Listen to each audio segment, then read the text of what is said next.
Você já respondeu diversas vezes, né? Mas como é a nossa última pergunta... É o medo de todo mundo quando se forma, né? É tipo assim, nossa, eu vou chegar lá no primeiro dia, o que eu vou fazer, o que eu tenho que focar. Gente, assim, eu acho que, falando por mim, para quem gosta da profissão, para quem se dedica, para quem busca conhecimento, são coisas que se tornam automáticas. Porque é uma das coisas que eu gosto de falar bastante, e que eu principalmente, quando tenho isso de um subordinado, eu admiro muito. Que todo enfermeiro precisa, principalmente quando você vai lidar com setores que eu trabalho, que é UTI, urgência e emergência, pensamento crítico, raciocínio clínico e saber ter a tomada de decisão correta. São 3 coisas que para qualquer enfermeiro vai fazer diferença. Por que eu falo isso para vocês? Principalmente para o pessoal, aqui, Débora, acho que a maioria é recém-formada ou são enfermeiros experientes? Tá misturado, mas a maioria é recém-formada. Mas recém-formados, né? Quando você chega a determinado local e você não tem experiência, mas você tem um raciocínio clínico de entender o que está acontecendo, você sabe o que tem que ser realizado. Muitas das vezes você chegou numa sala de emergência, você sabe, poxa, esse paciente está com sinais característicos de um pneumotórax. O que tem que ser feito? Poxa, vai ter que ser drenado esse tórax. Ou será que ele vai fazer uma toracocentese? Quando você chega no médico e fala para ele assim, fulano de tal, o senhor vai querer realizar uma drenagem de tórax ou vai fazer uma toracocentese? O cara fala, pô, esse cara já tem um pouco de noção do que ele está falando. E principalmente se ele falar, eu vou fazer uma drenagem de tórax. E a hora que o cara olha para trás, o material está todo ali pronto, separado. Então, esse tipo de coisa faz diferença.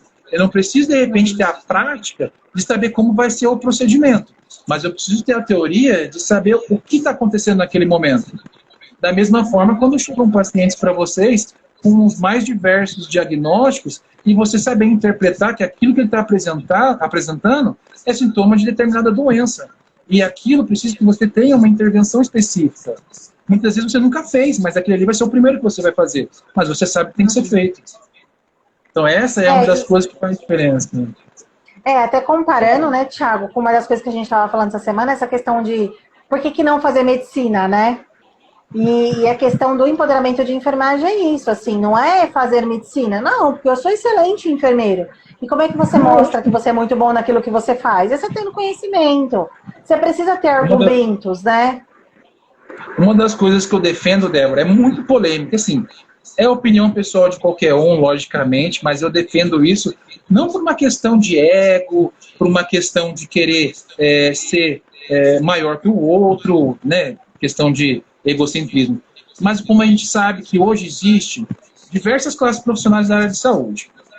No Brasil, a modalidade de trabalho, a visão de gestão das instituições, infelizmente, são médico-egocêntricas, ou seja, elas focam tudo no médico. Normalmente, sim, tudo que vai ser determinado, tudo que vai ser escolhido, tudo que vai ser enfatizado, a decisão final, tudo é feita pelo médico. Mas por que isso acontece? Porque muitas das vezes o enfermeiro não se empodera, não se apodera e, logicamente, não faz valer os seus direitos. Como eu falei até para a Débora no começo da semana, existem diversas resoluções, tem muita coisa que dá autonomia para o profissional, que dá respaldo legal que ele possa utilizar no seu dia a dia, coisas que o profissional ele pode fazer sem precisar sequer ter autorização médica, porque é da nossa profissão. Agora, o que acontece? Muitos profissionais eles têm esse receio de realizar algo que é de nossa autonomia, que vocês têm respaldos, mas porque você não teve um aval médico. E aí isso vai influenciar diretamente na nossa visibilidade como enfermeiros. Porque se tudo que eu for fazer tem que ser por ordem de alguém, tem que ser avaliado por alguém, do que vale então a nossa autonomia profissional? Do que vale o seu conhecimento? A sua formação? Um exemplo para vocês entenderem o que eu faço jus e gosto muito de falar. A gente tem a resolução do COFEN, que por direito legal, e olha que é uma das poucas profissões que tem isso, ele dá o direito do profissional usar a terminologia doutor no seu carimbo ou na sua apresentação, sem você ter o título acadêmico, porque ele entende que o enfermeiro, como profissional também de uma área de nível superior e comparando com as outras profissões, ele também tem o mesmo mérito, mas ele coloca isso como um título profissional. E a gente vê isso em todas as profissões. Você vê o médico usando, você vê o nutricionista usando, o fisioterapeuta usando, o biomédico utilizando, mas quando o enfermeiro ele quer colocar isso no carimbo, no jaleco, na apresentação dele, isso gera balbúrdia, gera confusão, discussão. A própria instituição, eu já vi muitos lugares fazerem isso, hein? Chegar no enfermeiro e pedir para que ele retire aquele VR do carimbo, que ele não utilize. Só que isso é respaldado legalmente. Você está exercendo um direito que outros profissionais exercem e não tem respaldo, não tem embasamento. E muitos colegas nossos, como a Débora falou, eles não se apropriam disso, eles não se empoderam. Não que todo profissional tem que ser obrigado a usar o DR.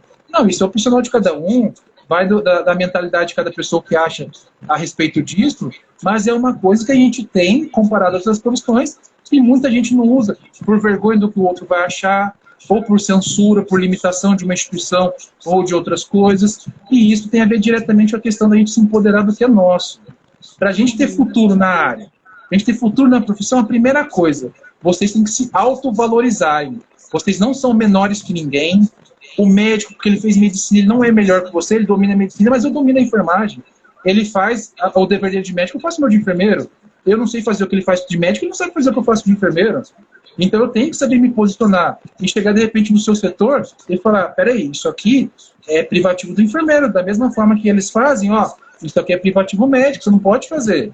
Essa é uma das grandes brigas que eu tenho há muito tempo e algumas instituições aceitam, outras instituições não aceitam, porque como eu falei, hoje existe essa visão médica egocêntrica, porque se você fizer na sua prescrição de enfermagem alguma conduta médica, por exemplo, eu dou certeza para vocês que no outro dia você vai estar sendo chamado na sala da coordenação para justificar isso, ou para dar, sei lá, qualquer tipo de argumento ao seu favor, se defender. Agora, o médico prescrever condutas de enfermagem, isso não gera problemas nenhum. E aí tem essa divergência. Não é privativo de cada profissão? Por que tem essa divergência dentro da área profissional?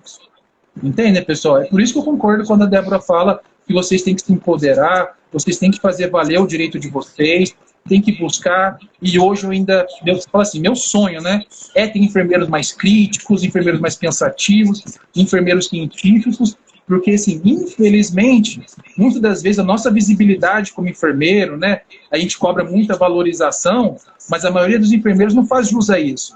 Quando você vai discutir um caso clínico, um estudo de caso, você não tem argumento nenhum, você não tem conhecimento nenhum para debater isso.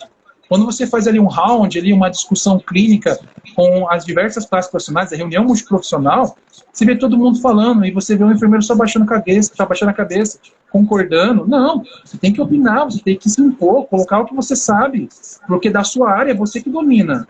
O nutricionista vai falar a parte dele, o médico vai colocar o parecer dele sobre a medicina, o nutricionista, como eu falei, fisioterapeuta, seja a especialidade ou a profissão que for. Mas a sua área é você que domina. Então você tem que fazer isso valer.